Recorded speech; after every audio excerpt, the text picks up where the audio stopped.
들고 나갈 준비 됐느냐. 그날 밤에 주님 맞을 등불이 준비됐느냐.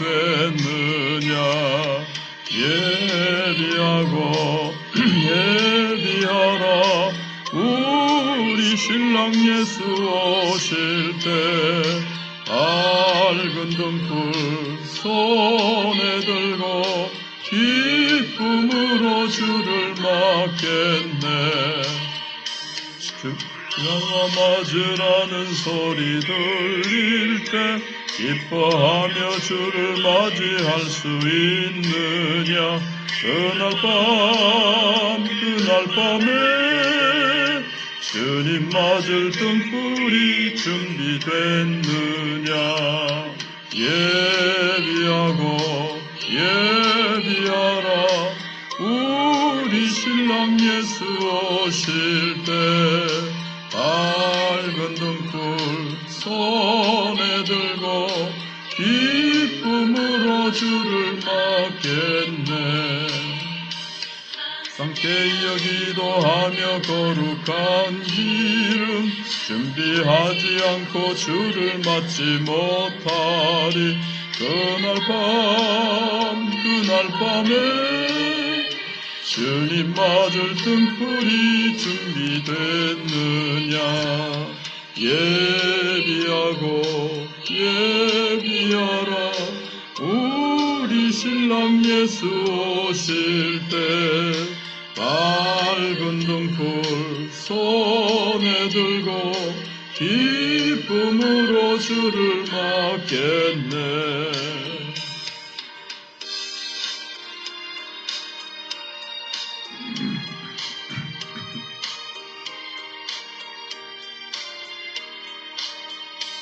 그날 밤에 영화로운 혼인 잔치에 기뻐하며 할렐루야 찬송 부르리. 그날 밤에 주님 맞을 등불이 준비됐느냐. 예비하라. 우리 신랑 예수 오실 때 밝은 등불 손에 들고 기쁨으로 주를 맞겠네.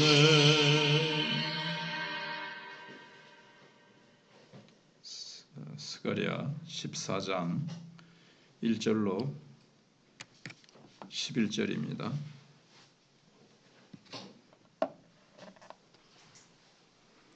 찾았으면 우리 합독하시도록 하겠습니다. 여호와의 날이 이르리라.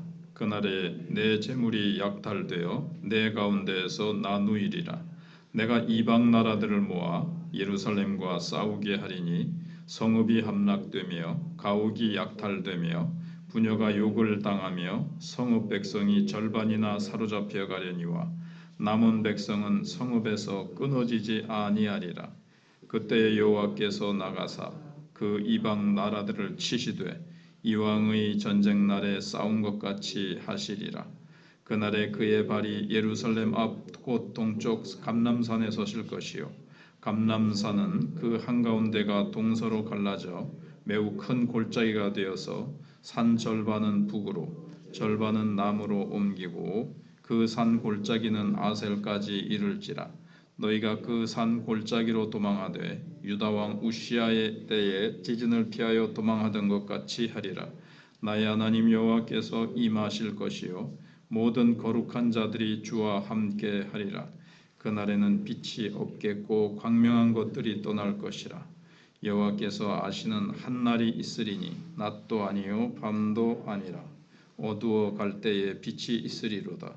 그날에 생수가 예루살렘에서 솟아나서 절반은 동해로 절반은 서해로 흐를 것이라. 여름에도 겨울에도 그러하리라. 여호와께서 천하의 왕이 되시리니 그날에는 여호와께서 홀로 한 분이실 것이요 그의 이름이 홀로 하나이실 것이라. 온 땅이 아라바같이 되되 게바에서 예루살렘 남쪽 딥몬까지 이를 것이며 예루살렘이 높이 들려 그 본처에 있으리니 베냐민 문에서부터 천문 자리와 성 모퉁이 문까지 또 하나넬 망대에서부터 왕의 포도주 짜는 곳까지라. 사람이 그 가운데 살며 다시는 저주가 있지 아니하리니 예루살렘이 평안히 서리로다. 아멘. 스가랴 9장부터 시작했던 이 스가랴가 본 이 환상이 이제 새로운 절정에 이르게 되는 것이 이제 14장입니다. 이 환상은 마지막 때 적그리스도와 있을 이제 마지막 단판에 대한 이야기입니다. 인류의 종말, 세상의 끝날에 대해서 이야기하고 있습니다. 그래서 1절에 여호와의 날이 이르리라. 이 여호와의 날이 바로 그 마지막 날을 얘기합니다. 구약에서는 예수님이 재림하시는 인류 종말의 그 날을, 종말의 때를 이제 여호와의 날이라고 계속 얘기하고 있죠. 그 날, 여호와의 날, 내 재물이 약탈되어 예루살렘에 이제 재물이 약탈되고 사람들 가운데서 그것이 나누리라 그랬습니다. 예루살렘 사람들의 재물이 약탈되어서 나누이는 것이 그들 눈앞에 보일 것이라는 겁니다. 2절에서 내가 이방 나라들을 모아 예루살렘과 싸우게 하리니 성읍이 함락되며 가옥이 약탈되며 부녀가 욕을 당하며 성읍 백성이 절반이나 사로잡혀 가려니와 남은 백성은 성읍에서 끊어지지 아니하리라. 그래서 하나님께서 이방 나라들을 친히 다 모으시고 예루살렘과 싸우게 하는데 전쟁이 일어났을 때 패전 국가가 늘 당하듯이 수탈을 당하고 부녀자들이 욕을 당하고 사람들이 잡혀가는 그런 처참한 모습들이 있지만 그러나 남은 백성은 성읍에서 끊어지지 않을 것이라는 것입니다. 완전히 정복되지는 아니하고 그 가운데 정복할 수 없는 남은 자가 있을 것이라는 겁니다. 그때 여호와께서 나가사 하나님이 친히 나가셔서 싸우십니다. 이방 나라들을 치시되 이왕의 전쟁 날에 싸운 것 같이 하시리라. 하나님이 친히 나가셔서 싸우시는데 이방 나라들을 하나님이 치십니다. 이게 이제 우리의 소망이죠. 아무리 적그리스도가 우리를 공격해 와도, 사탄이 우리를 공격해 와도 하나님이 친히 자기 백성을 위하여 나가셔서 그 사탄의 세력을 하나님이 쳐버리십니다. 4절에는 그날에 그의 발이 예루살렘 앞 곧 동쪽 감람산에 서실 것이요. 주님이 이제 이 땅에 재림하시는 모습인데 이게 이제 문자 그대로냐 아니면 이게 이제 좀 상징이냐 이제 이런 면이 있습니다. 그러나 어쨌든 주님이 반드시 이 땅에 재림하신다는 사실은 맞습니다. 그게 이제 중요하죠. 그래서 감람산은 그 한가운데가 동서로 갈라지고 매우 큰 골짜기가 되어서 산 절반은 북으로 절반은 남으로 옮기고 어떤 엄청난 지형의 변화가 있을 것이라는 것을 볼 수가 있습니다. 그러니까 전쟁의 날에 마지막 전쟁의 날에 예루살렘 감람산에 하나님의 발이 서신다 이렇게 되어 있습니다. 그리고 그 감람산의 가운데서 이렇게 나누어져서 동서가 되고 또다시 그게 나누어져서 남북이 된다. 뭔가 방향도 바뀌고 지형의 커다란 변화 또 기후의 엄청난 변화도 있습니다. 여기 보면 9절에 이거는 이제 도피처를 얘기하는데 그 산 골짜기는 아셀까지 이를지라. 지금 막 전쟁이 일어나고 적들이 이렇게 에워싸이는 상황인데 산 골짜기는 아셀까지 이를지라. 너희가 그 산 골짜기로 도망하되. 그러니까 이제 산이 쫙 갈라지면서 골짜기가 이제 형성이 되고 우시아 때 지진을 피해서 도망갔던 것처럼 그 골짜기로 도망갔던 것처럼 이때도 그렇게 될 것이다. 나의 하나님 여호와께서 임하실 것이요 모든 거룩한 자들이 주와 함께 하리라. 정말 그 산골짜기가 탁 형성이 돼서 그걸로 도망갈 것이냐? 이게 문자적으로 될 것이냐? 이게 이제 상징이냐? 이제 이거는 이게 이제 학자들 사이에서 정확하지는 않지만 그리고 여기 아셀이라는 지명은 정확하지는 않지만 예루살렘 근방일 것이다. 이렇게 많은 학자들이 추정을 합니다. 근데 이 골짜기에 목적이 있는데 이 골짜기는 남아있는 주의 백성들, 아까 대부분 수탈되고 욕을 당하고 착취당하고 하지만 남은 백성들을 보호하는 그런 골짜기라는 겁니다. 그래서 이제 스가랴서가 좀 어렵지요. 묵시문학이라고 하고 장래 이루어질 것을 요한계시록처럼 이게 이제 상징적인 언어가 많기 때문에 요한계시록도 이게 이제 문자적으로 해석하느냐 상징적으로 해석하느냐 가지고 이제 해석이 갈리는 것처럼 스가랴서도 좀 그런 부분이 있습니다. 아무튼 그들이 골짜기로 도망을 해서 마치 우시아 때 지진을 피해서 도망했던 것 같이 될 것이라는 겁니다. 그런데 그곳에 하나님께서 임하실 것이고 하나님께서 그 거룩한 자들과 함께 하심으로 그들은 딱 하나님이 보호해 주신다고 얘기하고 있습니다. 그러니까 지금 천지개벽이 일어나고 있는 겁니다. 골짜기가 갈라져서 동서남북이 막 형성이 되고 그러니까 새하늘과 새 땅이 이루어지는 어떤 그런 모습이라고 우리가 봐집니다. 그리고 6절에는 그날에는 빛이 없겠고 광명한 것들이 떠날 것이라.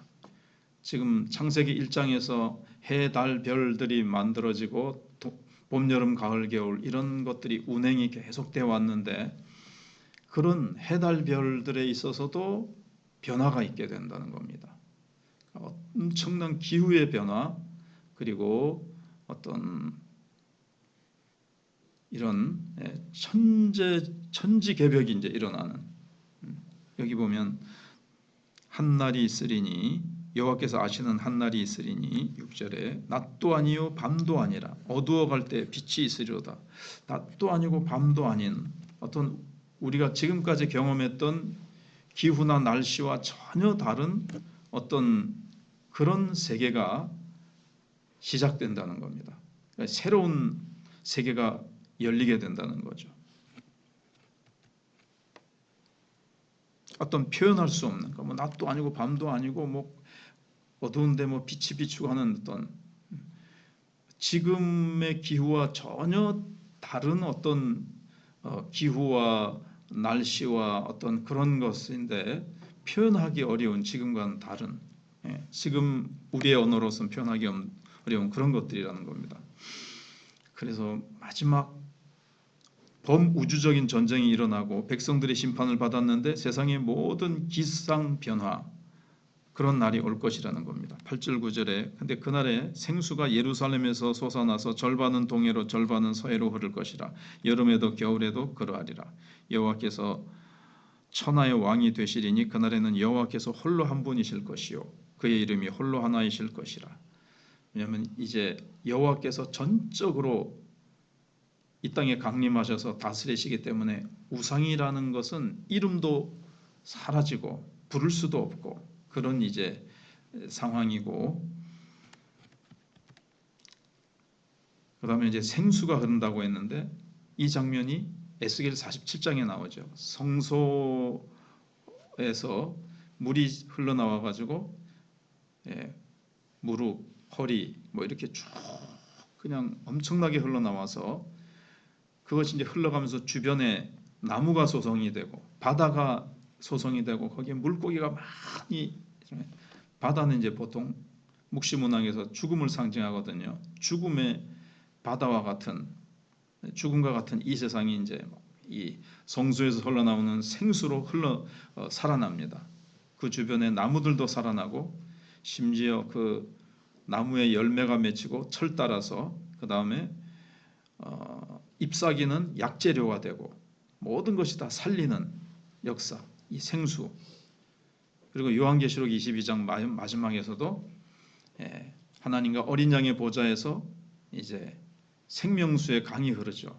그리고 또 그 주변에 역시 똑같이 나무가 있고 12실과가 열리고 그런 것들이 이제 나오게 됩니다. 이사야서 55장에서는 누구든지 목마르거든 내게로 나오라. 값없이 와서 먹어라 이렇게 되죠. 예수님이 요한복음 7장에서 누구든지 목마르거든 내게로 와서 마시라.